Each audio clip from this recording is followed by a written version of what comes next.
Hey, it's Deucie, and today I have a special guest, my man Kyle Butler. Got an interesting conversation for you guys. Hope you enjoy. You used to be a pastor, you're an ex-pastor. What Yes. made you leave the whole church scene behind? What made you get out of that shell to explore and, try new things or learn new things about life or love or spirituality? Well, it was a combination of things, actually. But if I can put my finger on one thing, it would definitely be finally acknowledging the deep feeling I had inside that something just wasn't right.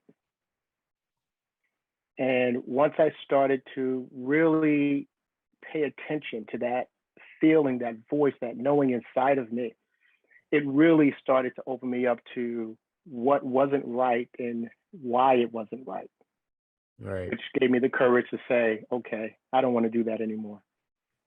Right. I my dad was a pastor. He's an ex-pastor now, and Mm-hmm. every morning, when they'd get me up for church, I'd be like, I really don't feel like going to church today, or I really like, can I stay So home that and stuff feeling, like that. Yeah, yeah, and just being in the church like that, it never really felt right to me, or it never really felt at home. No matter what church I was at, no matter who was the leading pastor, it just there was a lot of, I should say, odd energy to me, or energy that didn't feel right to me, or didn't feel as loving as they made it seem. mm-hmm. And a big part of, your thing, you're about, love and how you should love yourself, but also love others. Yeah. Do you believe that you can be kind to someone or loving to someone that is not kind and loving to you? You can. It's not easy though, if we're honest, right? Yeah, right.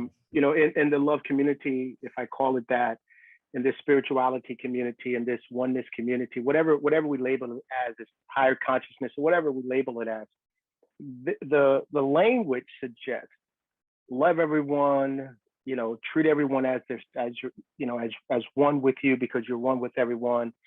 Don't let anything bother you.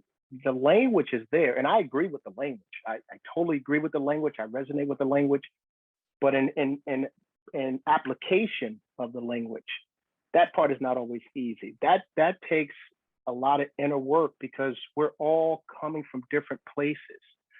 I can understand something, but I may not be in a place where I can act it out or live it out yet. So Right. sometimes my the living it out has to catch up with the knowledge of something. Right. So I think that's probably what it is, and where a lot of us are. We're trying to catch up to what we're knowing from an application perspective. Right. And that's I'm glad you said that, because a lot of us tend to, run away from our past, or we try to bury our past when we can learn from it, and we can make up with from those mistakes in our past lifestyles. So I'm glad you said that. But when you were in the church, when you were active in the church, did you ever feel limited in any sort of way, whether that's mentally, or spiritually? Did you ever feel like there was more to life, or there was more to you, specifically, while you were active in that community? Absolutely, I grew up in an environment where everything was a limit. Everything was everything that I deemed fun or exciting or life was off limits. I grew up in that environment, a very strict, strenuous, religious environment where I literally thought, especially as a child, that God would only thing God wanted you to do is go to church. That's the only thing that made God happy. Right. you know, Right. so and I was the kind of person. I'm the kind of person that I take stuff when I get involved with something. I'm in it. I'm Right. gonna do it. You know, I'm gonna roll up my sleeves and give it my all. So I was extremely limited. There's so many things I didn't do because I was afraid. There's so many things I didn't do because I thought it was wrong. There's so many things I didn't do because I thought it would hinder a blessing or God helping me with something. So most of all of that experience was limiting. And once I started freeing myself from it, I discovered life and Mm, how beautiful this journey is, and how if there is a call on our life, which I don't believe it to be the traditional way, but if there is a call on our life, I think that call is simply go out, enjoy life, and discover whatever you're going to discover, and just have fun. I think that's the purpose here. right. And that was also another thing that like that really bothered me when I was somewhat active in that community was that I had to downgrade myself because of this higher being. I had to think less of myself because of this higher being. And the order I get is that, if there is a God, if there is a God, he'd rather me perceive myself as a God just like him. Just like in the Bible, Yeah, they say that we are a spitting image. So if we're a yeah, spitting image of him, what do we call ourselves? We should call ourselves right, gods. yeah, So, the older I get is that um the more I realize is that I am a God too. So now I'm getting to this point where I don't think less of myself, or I don't think that I can't, or I that this is impossible. The word impossible literally just begins to fade away. And that's what it's something that I love about spirituality, compared to religion, that is. yeah. Your dad has a phrase that I kind of stole. I've been using it a lot lately when I talk about this, we're gods as well. And he says, you know, what do days have? Days days have more days. And what do Smiths have? Smiths have more Smiths, and Right. Joneses, and so on and so forth. And he uses this example like, I'm a day, I had days. So Yeah. if God has kids or offspring, or parts of himself or itself coming out of itself, then what are they? Right. And You that is know a wonderful example or illustration. And I've been using it ever since I heard him say that the first time. yeah. No, I love that. And I had a guest a while back on my show. You're probably familiar with him, Aaron Tomlinson. Yeah, And I asked him because every time I have a guest on my show now, I really want to ask them, what is your definition of love? Because the definition of love changes yeah, throughout people, throughout yeah. generations, or throughout centuries, decades, whatever it may be. That definition changes throughout the people. So I wanted to ask you, what is your definition of love, if you can describe it? Absolutely. Right now, for me, it's pure, unconditional, and judgment free. Purely unconditional and judgment free. To me, that's what love is. Yeah, and that, I'm really glad you said that, because those communities they can really feel very judgmental to people.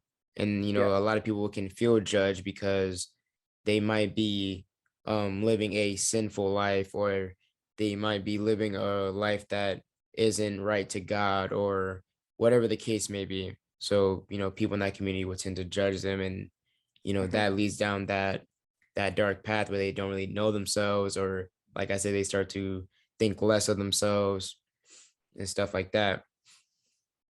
But no, yeah, I agree with that definition. Really um that really speaks to me. I actually like that. One of the things that that you talk about on Instagram and Facebook is kindness, and Hmm. kindness and love. And to me, it isn't really a practice. It's more like, I think you've said this. You said it's a lifestyle. How Yes. did you get to this point where you felt like that it's not even a practice anymore? It's more of how you just live your daily life. Well, number one, I think it starts with intentionality. You have to be intentional about it. There's some people that I've met in my life. that seemingly are intentional assholes, if I can say that. So they intentionally go about to be assholes. They just Right. love being an asshole, so to speak. Right. And they do it intentionally. They say, hey, look, I know I'm an asshole. So, they Yeah. acknowledge it, they accept it, they embrace it. Right. It's intentional to them. Right. And there are also people I've met who are incredibly kind all the time. My mom is one of those type of people. Just incredibly kind all the time. It's intentional. She made that decision. Right. I was talking to someone once and they asked me, hey, Kyle, how you doing? And I said, oh, I'm doing great. And as a matter of fact, I'm always doing great. And they looked at me with a really strange face as to say, that's impossible. Right. And before they can say anything, I said to them, that's my choice, because it's my choice to be Right. great and to be great all the time. So it all comes down to choice. How are we going to choose to go through this journey? I've chosen kindness. I've chosen love. I've chosen to be happy. I've chosen the the bright side, or the benefit of the doubt, or the glass full. I've chosen those models for myself because they make me feel better when I act in that way. Much so when I act opposite of what I've chosen, how it makes me feel. And I've chosen I don't want to feel that way. I don't want to feel that way. That, hey Kyle, you could have handled that differently. You could have been nicer. You could have been kinder. I got Right. home today and got into a moment because I couldn't find my remote control. And I got into a real moment of real anger and real frustration. And I almost, projected this anger and frustration on the person who lost the remote control. I Right. didn't, thankfully. But even after it all settled down, I went to the store, and as I was walking, I said, Kyle, you've got to do better than that. You shouldn't even get to that place that you get so, you know, triggered because someone lost your remote control. So it's intentional, and it does take work. And hopefully, if the situation happens in the future, I can handle it much better because I'm trying to be more conscious of Right. being intentional about being kind at all times. Right. And I like how you phrase that, because not only is it a lifestyle, but you said it has to be intentional and it's a Yeah, choice. yeah, You have to choose to, to be accountable of yourself, or mhm. be responsible of yourself. And to do that, it is very hard. It's a very hard skill, and it's a very hard lifestyle. But Yeah, it's better to live that way than to do all these bad things and then look back and be like, man, I could have changed this, or man, I could have changed that. yeah. Instead of, I made the right call there, I made the right decision there, and continuing to move forward, choosing that type of kindness and understanding and love. That I love that. That was great. And you said it is a choice, but another big role, in my opinion, is perception. How do you Hmm. view this lifestyle? How do you view Yeah. that choice, or these choices of living? And I Hmm. wanted to ask you, how has your experience been throughout this journey, and how has your perception grown, or how has your view widened throughout this journey? Well, my perception about people definitely has changed. Again, I grew up in this environment where if you weren't in my local church, then you were the world. You were wrong. You were devils, demons, not worthy of my time, attention, focus, or love. Right. If you came to us and became part of who we were, then oh wow, we can accept you now. You're brother this and your sister that. Outside Right. of that, you're the scum of the earth. Right. And that was my perception when I would leave the church. It's funny because you're inside the church, you're having your church service, you're doing whatever you do, and you walk outside and you look around and you see everyone is less than you. That was Mm. my perception, and that's how I treated people for the most part. Especially if you were considered in that category of, well, you really ain't living right. So I really treated you poorly. And that was my perception. You need help and you need God and you need to get right with God. And until you do that, I can't associate with you in any way other than with disgust. And that was my perception of people for the most part. I live in an urban town with a very urban environment and very, some areas of this of this city is considered maybe ghetto or hood, and there's some rough areas where people are living what I would think to be below what they're capable of. So Right. it's very easy to walk in certain areas of this town and see people, you know, uh, strung out on drugs on the street, or prostitutes, or people coming out of liquor stores already wasted, and it's very easy to see those kind of things.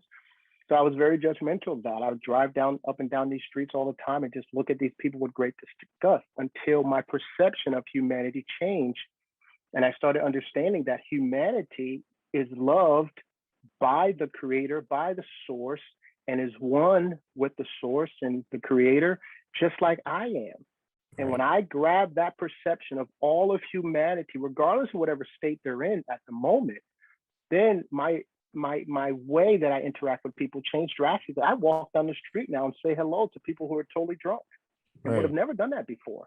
Look Yeah. them eye to eye, say, hey, how you doing? What's up? I don't shun them anymore. So my perception has changed drastically, and not because I got more saved or more holy or more anointed, because none of those things helped me in the past. I thought I had that before. My perception changed when I realized the power of love in each and every individual, that everyone is a divine being, everyone is a love being, regardless of wherever they choose to be at the moment. It doesn't deviate from who they really are. Let's look beyond what Right. we think. Let's look beyond the outside, and let's perceive them to be what we know they are: divine beings full of love and capable of love. Right. And I've said this before, is that, love is a universal Yeah. language. Everybody will be able to understand love. Uh-huh. And, like you said, when you are in that community, you feel like you're so righteous, and you feel like that you are entitled to more. So when Mhm. you look at these people who are showing their flaws without, even thinking about it, you really shun them, or you really, you don't really count them as a part of society. But all in all, these are still our people, no matter what color, no matter what if they're tall, skinny, or fat, Right. it doesn't matter. Mhm. All people are accepted, and all people should be loved. Everybody deserves love. And Yep. that's really what people should, I should say, just really get through their heads. But a lot of people are stuck in this type of mindset where they think that they're better, and they think that their God has chose them to be better than these people, Mhm. when Mhm. in reality we're all equal. Yeah. That's a simple message for anybody, Yeah. but you know I'm not here to force people's hand or change their mind or anything. I'm just here to unite, or I'm here to love, and you know raise my consciousness throughout this journey. Wow. That's awesome. But I mean, just listening to you talk, makes me wish that I was talking that way when I was your age. You know, just we. I'm so enthused by listening to you talk, because I know that this is a direct result of this age that we're in, and this consciousness that we're starting to tap into. And this shows me that it's not restrictive to race or region or age or anything. This consciousness is part of all of us. And Right. it's just a will, it's just, will we, and I believe we all will we all just open up to it? And Right. listening to you say these things where you are, I mean, it's like I'm looking into the future saying, oh hell, we good. We're gonna be good. I mean, we're gonna be real good. Yeah. And, um it's really hard to accept this truth, or accept this view of life, because before, like, if you would have talked to me about, probably, let's say, like a year ago, or maybe a year and a half, wouldn't have sounded like this, or I wouldn't have thought like this. My view would have been very narrow. My thought would have been very narrow, and I would have still been on that path if certain things would have led me to where I am now. Mhm. And a lot of people don't understand is that those dark moments of your life, like you said, when you see drunk people out on the street, or if you see people that are really going through it or having a rough day, or people that are not even having a good life in general, um, we can really use these dark times to find the Yep. light within us and Yep. use that light for better. And I'm not that's why I don't really judge anybody. I don't get mad at people who are at their low point, because I've been there. A lot of us have been there. Like you said, it's a choice to rise above that and use it for better. It's simply a choice. It's just, are you willing to do that? And are you willing to accept the new you as you Hmm. are going through this process? Yep. And I wanted to ask you, if you had to talk to your past self about these things, would you be able to give him a piece of your vision, or a piece of your heart for that matter?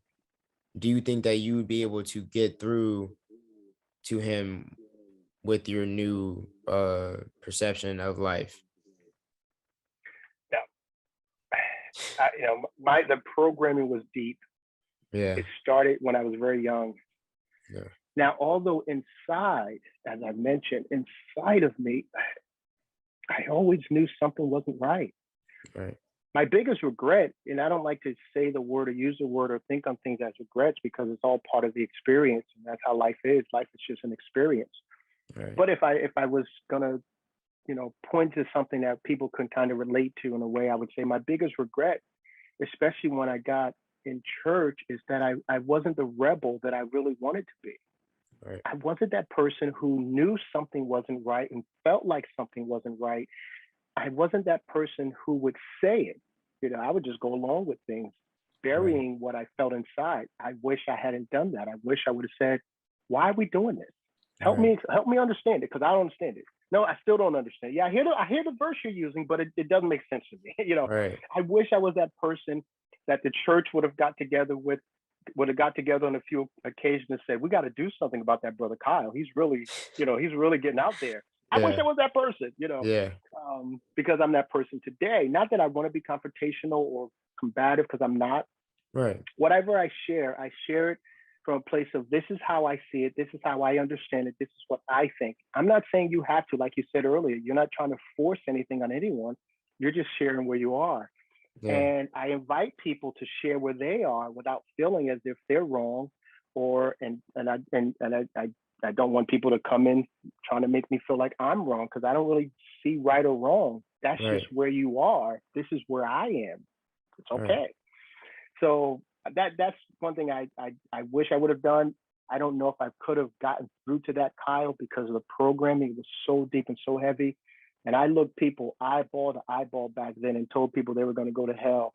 And I didn't even believe in hell, really, but that's how deep the programming was. So I don't know if I would have been able to get through to that, Kyle, back then.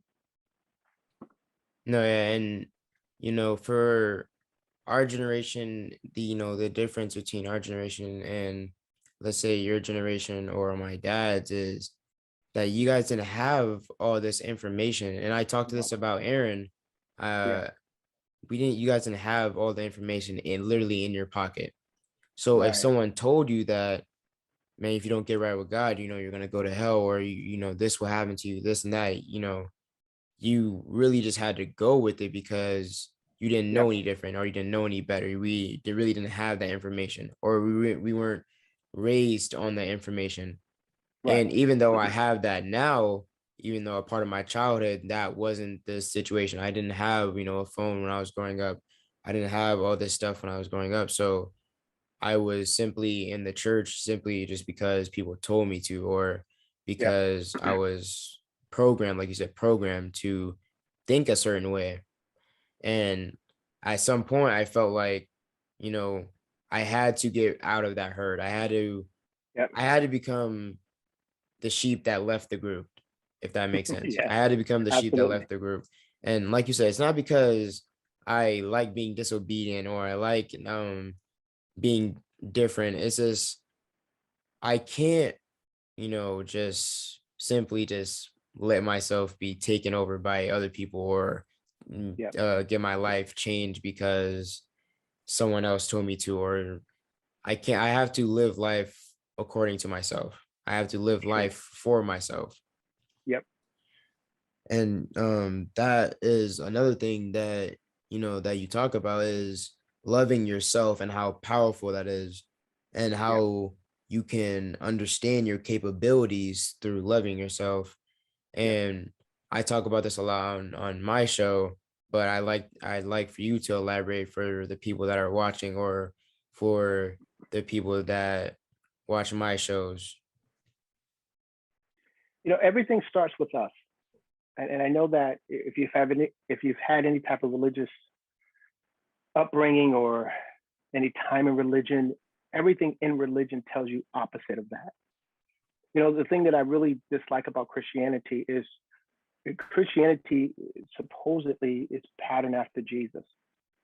And Jesus was this person who was telling people how great they are, what they're really capable of, that they didn't need anything outside of themselves, that they were gods, that they were one with the very source of all things, that they lacked nothing. Jesus was telling people this. Right. And the religion that supposedly modeled itself after Jesus, it's nothing like that at all. Right. All it does is tell you what you lack, what you need, how bad you are, how you'll never get there, how, Jesus is here and you can only be here.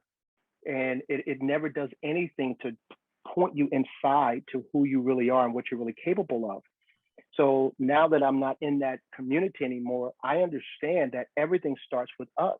Everything starts with me. I can only be whatever I know myself to be. I can Right. never rise above what I believe I am. Right. So if I don't love myself, I can never rise above the limitations that not loving myself will bring. If I never forgive myself for whatever I think I should, I'll never rise above that area, that place. If I never let things go, I'll never rise above. So everything starts with me. There is no God outside of me that's going to take anything away or put anything extra in me. That's never going to happen, although that's what that community teaches and thrives on. But Right. it's a false narrative. It's a failed policy. It will continue to be false. It will continue to fail people over and over again. So self-love, loving us, loving you, loving me, you loving you, is paramount. It's the beginning of all things. It's where it all starts. If I'm a love being, and I am, and if you are a love being, and you are, it has to start with the being loving itself before it can do anything else. And I think that's why there's so many incomplete relationships and so many broken things happening in the world, because we're projectors. We're going to project out of us how we feel, how we think, what we see. And if I'm not loving me, then I can only project out of me brokenness. If I see myself a certain way, I can only project that on the other people. And Right. and that's how we've gotten to where we are. And I don't believe the world needs to change. I just believe how we see the world needs to change through how we see ourselves.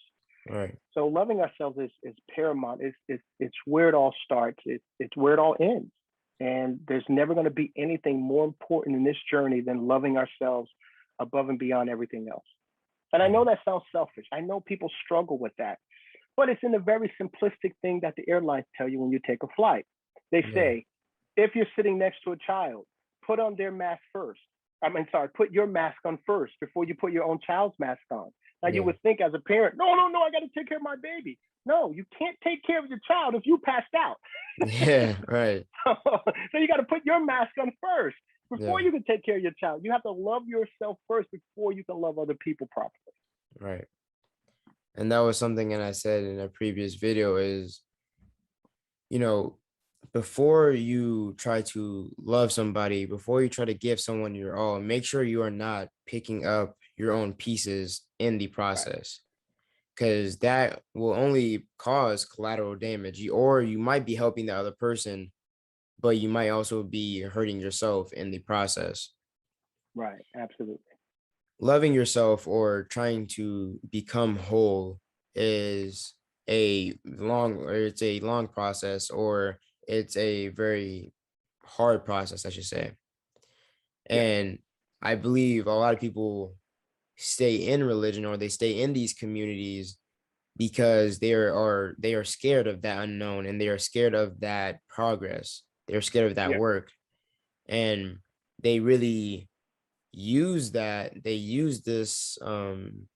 these religions as a way of escaping themselves. Right. And to me, that was something that I was doing for a long time. I was trying to escape that, that voice in my head telling me that, man, you don't need this, or this isn't that serious, or this isn't helping you. And I said this, I had a video on this called escapism. Hmm. And, I didn't really say this enough in that video, that religion is also a big part of escapism. A lot of people in the world Yep. use that to escape the reality, or to escape Yep. themselves, or to Hmm. escape the truth about themselves. Yep. You know, and I'm not trying to, make everybody atheist. I'm not trying to make everybody, into spirituality.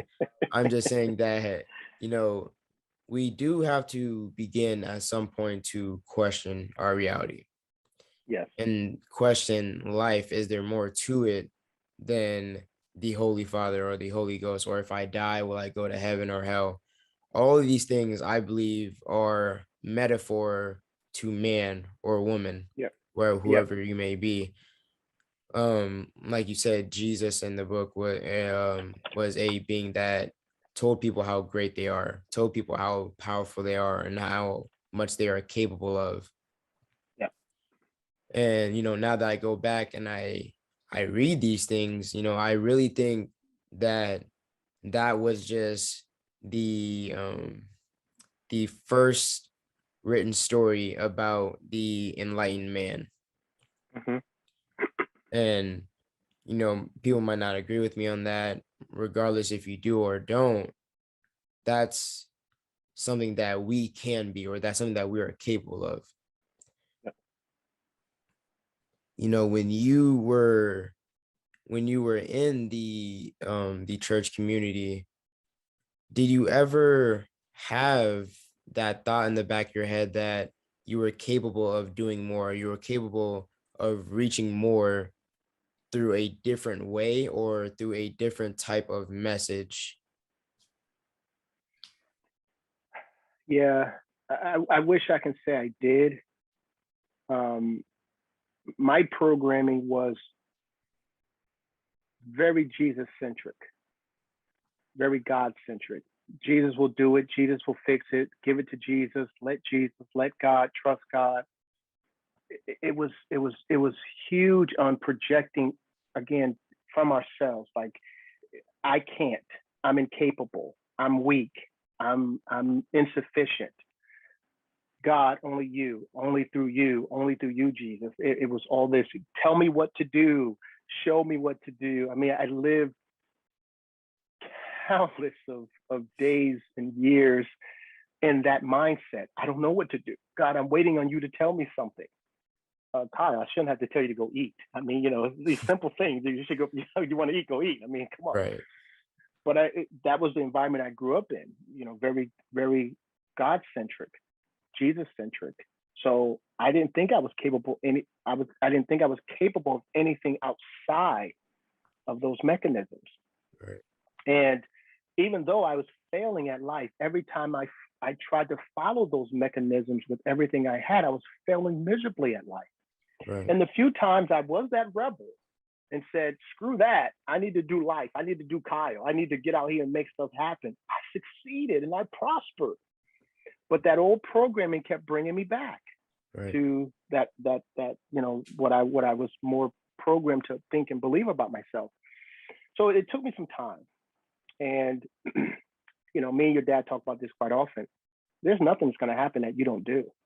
If you don't Right. do it, it's not going to happen. There's nothing God is going to provide. There's nothing God's going to give. It's nothing coming outside down to you that's going to do anything for you. Right. Now, I'm not saying that things don't happen, because when we connect to certain things, whether it be vibrationally or frequency or through thought or in the quantum field, whatever that is, that invisible world, that invisible universe where everything already is and already exists. Whenever we connect to that, although we don't see it, things are happening. So I understand that part, but it's not a God up in heaven sitting on the throne saying, oh, yes, I'll answer that prayer. Oh, no, I won't answer those 13. That one I will. I'll help you find your keys, but I won't heal your son. Oh, yeah, Right. it's none of that kind of nonsense. Yeah. And that's like that's a big illusion that we really get caught up in, is that when we are going through these problems, we're always asking, oh, like, God, can you help me? Or God, can you fix this? Right. When in reality, if there was a God, he'd really be telling us, you can fix it, or, you are capable of fixing it. Right. Simply, it's just a matter of believing in yourself, or Hmm. believing that you are capable of doing more. Yeah. And another thing that was something that kind of leaded me up to spirituality was um a sequence of events that led me to a breaking point where I felt like I couldn't, or I wasn't able to, or I'm not capable of doing these things. And for a time, that darkness really, I really just sat in that, and I was really, shaking my fist at God. I was like, "Oh, why are you doing this to me, or this and that, or why me at all, people?" Yeah. And I really just began to, sit with that darkness and sit with those thoughts, and I really kind of use that as stepping stools to getting out of that darkness. I use those problems to Hmm. better myself and to develop myself, to get out of, that mindset, or to get out of that state of being. Now, I did have a question for you, and I wanted to ask, what do you believe is the difference between manifestation and prayer? Well, I definitely don't believe in anything prayer like in the traditional sense of what prayer is, Right. and anything that's taught in the religious world. I don't believe in any version of that prayer because I've done it all, tried it all, and it's all failed me miserably and failed countless of people around me miserably. Right. Um, I'll give an example of prayer versus manifestation. I once believed that it was God's responsibility to give me a vehicle. So when I was in that faith moment where, God, you're my provider, I'm going to trust you to provide for me every single thing I need because my God shall supply all of your needs. I'm Yeah. going to trust your word and stand on your word. When I trusted God for that, what came to me was a old Chevy Blazer that had been rear-ended. And when the guy who was giving it to me pulled up to it, I saw it, and the first words in my mind and would have came out of my mouth if I wasn't in the presence of this person was, seriously, God? Seriously? Yeah. After all I've given to other people by way of other cars and money to pay all kinds of things like that, this is how you reward me with this busted vehicle? That was my first reaction. Seriously, God? Okay, so that was in that prayer world. That was in that believing God, trusting God, believing, speaking on it everyday world. Right. I just recently secured a purchase of a truck I really want. I went online, filled the application, chose the vehicle, they approved me, and it's on its way. So when I prayed and believed God for what I really wanted, I got far less than what I really wanted. Right. When Kyle got up and did what every other person does who wants something, oh, I like that type of truck. You know what? I'm going to get me one of those. I went and got it. So that to me is the difference between prayer and manifestation. You can keep praying and hoping for stuff to happen. Whatever comes will come, and it probably will disappoint you. Right. Or you can just get up and do it yourself. Right. It's easier to, like, think about it or beg for it instead of, making that first step. That first step Right. is always going to be the hardest part. Right. But once you get it, and once you do that first step, that second step becomes easier. And then it just starts becoming second nature to keep on moving forward. And that to me is so much more beautiful than throwing these prayers out into the universe and getting less back or getting nothing back, and then Hmm. beginning to feel entitled that I'm getting nothing back because I'm praying to this being and I'm not getting what I asked for or what I wanted. That was something that also didn't sit right with me, is that in that community there was a lot of people that felt entitled to more without getting up and doing more Right. for themselves. Right. Exactly. Exactly. And so I want another question I wanted to ask you was, what was the turning point for you um from breaking free of that show? What was what leaded you up to that point in your life where you're like, man, I really need to change myself, or I really need to begin to develop myself and pick up these pieces? Yeah. Well, it was coming. It was after going through a very long season of what I just talked about, was that waiting on God thing. Right. I had thrown myself into the Word, and I had convinced myself by listening to others that the Word was the way. You know, and I said to myself, hey, I'm not where I should be now because I've never learned how to really trust the Word, stand on the Word, depend on the Word. Right. So, okay, if that's the method, then let me get at it. I've tried every other method. That didn't work. So let me do this. This must be it because it's God's word and it cannot return to God void, you know, kind of a thing. So Yeah. I went after it with all I had. And I remember I looked people eyeball to eyeball and said, I'm going to stand on this word until what this word says manifests for me. And I'm not moving. And I meant it. And I would Right. look people eyeball to eyeball, people who cared about me, people who were wondering, Kyle, what the hell are you doing? Like, get up, do something with yourself here. You got so much potential. I mean, people who cared about me, who loved me, who would tell me these things, but I would look them in the eye and say, I'm not doing anything, but I'm going to stand on God's word, and that whole thing. Right. Well, I did that for about 7 or 8 years, and the results were far less than mediocre. I mean, it didn't even reach mediocre. Right. And so I remember the day I started waking up, I said, either God is incredibly slow at rewarding people for their faith, or I'm doing something incredibly wrong. Right. And at that point, I wasn't willing or ready to accuse God of being wrong. So I said, okay, the first part must not be true. Right. It must be something I'm doing wrong. And Right. then I think that was the door that opened for me to start looking at everything a lot differently. Right. That's another thing that um it really hurts me to see that people can't really realize, is that even even if you're a Christian, and there's a lot of judgment in those communities, and there's a lot of things that people will say to you in that community. But a lot of things in the Bible really do pinpoint to tell you that God is within you.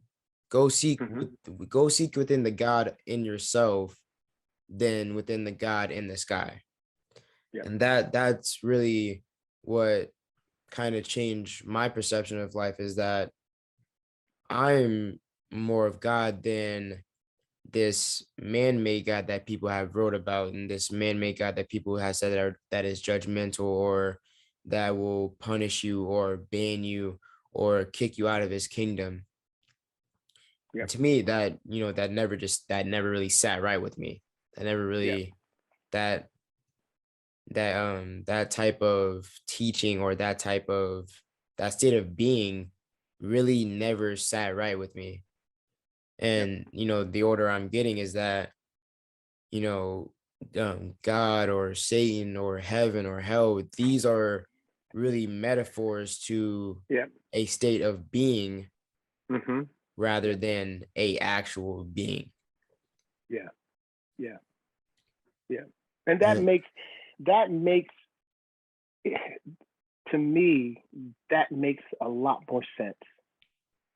I've lived a hell experience. right. Every single time I've forsaken me and tried to gain whatever I wanted outside of myself. I lived a hellish experience. Right. Heaven for me was every single time I rolled up my sleeves and put to use the talents, the gifts, the ability, the strength within me to create for me the things I wanted. It was always beautiful and blissful. Right. So they're absolutely states of being. They're not beings, places we go, forces we fight. They're states of being, Right. mindsets, beliefs, systems, maybe even paradigms for some people. Right. But that they're nothing more than that. We shift from paradigm to paradigm. So we go from this one to this one to this one, whatever. Right. So, and that makes much more sense. And that to me would be the way that a creator, a divine creator of all of humanity and all things would have set it up to be. Right. Your experience is going to be your experience. The divinity in you is here with you to guide you through this journey so you can have the best possible experience you can have while you're here. Right. And your divine source is going to go with you on the next part of the journey to help you have the best experience you can have in the next part of your journey, wherever that is. Right. And that's all this is.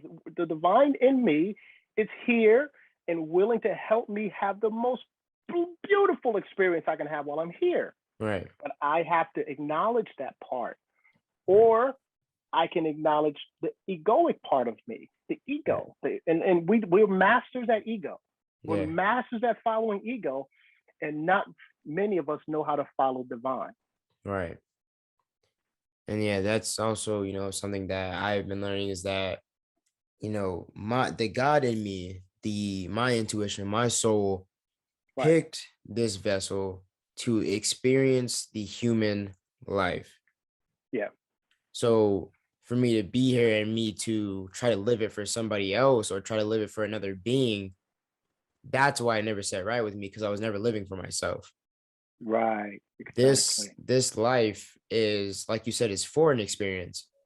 Because this life is a beautiful life where no matter what situation you have, no matter what problems you're facing, no matter what people you're dealing with, this life and this gift that we were given is a beautiful gift. And we are here to explore. We are here to expand our minds. We're here to raise our conscience, our vibrations, whatever it may be. We're here to enjoy it while we're here. And Yes. it's as simple as that. And it's always been that simple. But as we go from a baby into adulthood, or a baby into teenage years, a lot of what the people have made before begins to fall on us, and all that weight Mm-hmm. that comes with that comes on us. So we really use that, and that becomes our shell, that becomes our chains, or whatever you might want to use for that reference. That's really what it is. But it's like you said, it's a choice to break free from that. Yeah.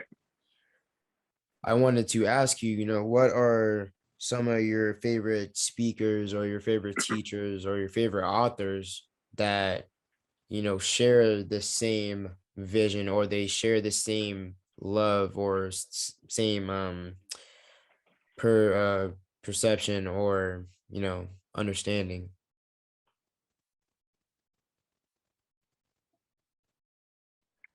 Okay.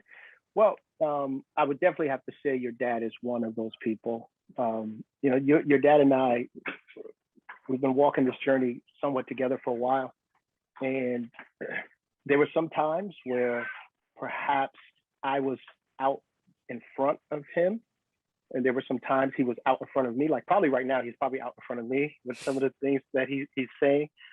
And but together, we've been able to observe and listen, and we've given each other, not that we've ever been in any type of competition, but we've given each other the opportunity to come to that place in our own time. I was Right. saying some things a few years ago that your dad was like, "Yeah, I don't think I can. Yeah, I'm sorry. You've gone too far." Yeah. And today he's like saying some things, and I'm like, I hear you. I don't know if I can go there yet. I Yeah. hear what you're saying. I hear what you're saying, bro. You're my dude, but I Yeah. don't know if I'm quite there yet. Right. And so we allow each other the space to come to wherever we're going to be, whether it's on the same page or not. So he's definitely one of those people. And there's other people outside of our community or our past community, people like, Joe Dispenza or Abraham Hicks or, what's her name? Some new people I've been listening to, but people in that vibe, in that frequency, people who Right. don't try to box in the ideals into any one religious box. Right. They talk more of humanity Right. and what humanity is capable of. And they understand that love is the foundation of this whole thing. Love is what makes all this stuff work. Everything ticks, revolves, evolves out of love and around love. Right. And nothing happens outside of love. And even when love can't be seen, felt, or experienced at that moment, love is still in there doing what love does, because love is that energy. And like all energy, energy can never be destroyed. Right. So I gravitate towards people who understand that, who are not trying to pigeonhole people into one ideal or belief and saying, listen, because of who you are, you're a divine being, you have the ability to explore, and whatever resonates with you, you have the right to sit there and enjoy that resonation.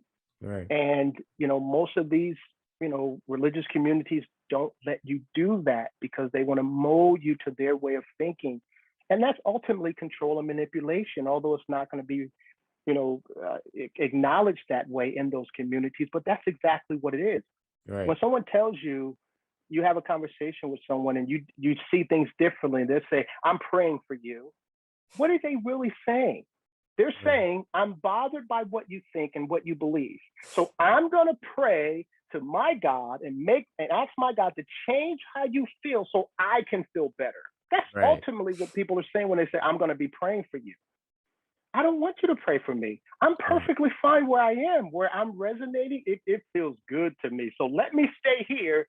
You stay there. I'll Right. give you all the respect you need while you're there. Just respect me for where I am. Right. No, and a lot of people won't. They. I'm not gonna say they won't understand that because they're capable of understanding. It's just that Mhm. they choose to misunderstand.